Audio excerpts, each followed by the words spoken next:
pa. Ay, video naman to.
Ng ating Diyos, amen.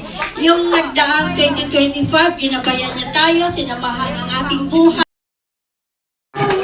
Ikaw lamang ang pumili, pangalan mo'y madapitan, wala sa'yo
Chronicles. First Chronicles 16:34. Sabi po dito, "Oh, give thanks to the Lord, for He is good. For His steadfast love endures forever." Tunay nga ng pag-ibig ng Diyos ay hindi nagmamaliw. Noon hanggang ngayon ay laging pinaparanas at pinapadama ng ating Diyos ang kanyang pagmamahal sa atin. Kung hindi, wala po tayo sa oras na ito, sa kalagitnaan. Amen? So, let us bow down our head and pray. Lord, tunay nga po, napakadakila mo sa aming mga buhay. Sa oras na ito po, Lord, ito po kami natipon-tipon sa iyong harapan.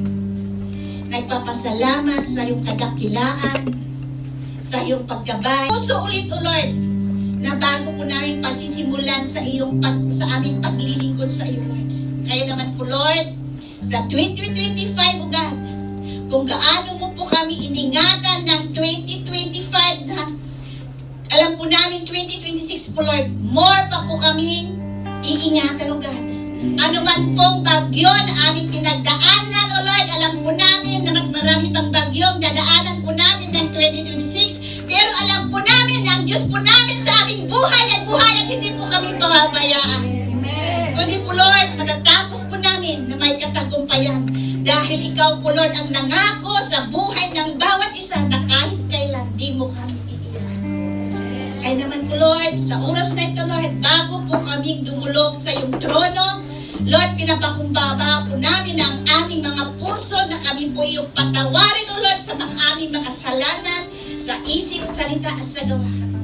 Ano man po, Lord, ang nakikita mo na hindrance po, Lord, sa aming sarili para ikay aming kapurihan at ikay aming mabigyan ng kataas-taas sa nakapurihan sa oras nito, Lord. Lord, patawarin po kami. Para sa ganun po, Lord, ang aming papuri sa oras na ito ay magkaroon po ng saysay. At hindi lang po, Lord, na kami ay aawit na hindi po, Lord, nakabuluhan sa iyo. Kundi po, Lord, aawit kami at pupuri kami dahil ito ay dapat sa iyo. Salamat po, Lord, sa pinatawad mo kami dahil sa aming kasalanan, O Lord, at malaya na po kami na makakadulog sa iyong presensya. Kaya naman po, Lord, kung ano man po, Lord, ang aming gagawin sa oras nito, Lord, ikaw po, Lord, ang gumitna. Ikaw po, Lord, ang mag-manage po, Lord, sa bawat isa po, Lord. Ikaw po ang tumabi. Kung ano man po, Lord, ang hindi po namin naiintindihan, Lord, itra-transfer mo po, Lord. Para sa ganoon, mag-grasp po namin ang nais mo sa buhay ng bawat isa po sa amin. Sa anak na iyong gagamitin sa oras ni Lord, anoint her or him, O God. Para sa ganun po, Lord, ang iyong nais lamang ang kanyang masagi. Para sa ganun po, Lord, ang iyong nais ay mananatili isang butil na maitanim sa aming mga puso, Lord. Hindi lang po namin marinig, O Lord. Bagkus, O Lord, may papasa sa buhay po namin, O God, sa araw-araw, O God. Hide her or him, O God, to your shadow of your cross. Magiging channel of blessing sa araw na ito. Not only for today, but every day in her life, O God. Ganun po, Lord, din sa mga aawit sa aming mga music ministry. Anoint din mo, Lord, sa kanilang mga awit na inahandaw, Lord, sa kanilang mga kamay na tutugtog, O God. Alam po namin, kahapon or isang araw pa po nila inihahanda iyo ng kanilang mga sarili para sa iyo. Para sa ganun po, Lord, sa kanilang pagtugtog, sa kanilang pag-awit sa kalagitnaan na ito, ay mag-flow ang iyong grace, O Lord. Mag-flow ang blessing sa bawat isa, O God.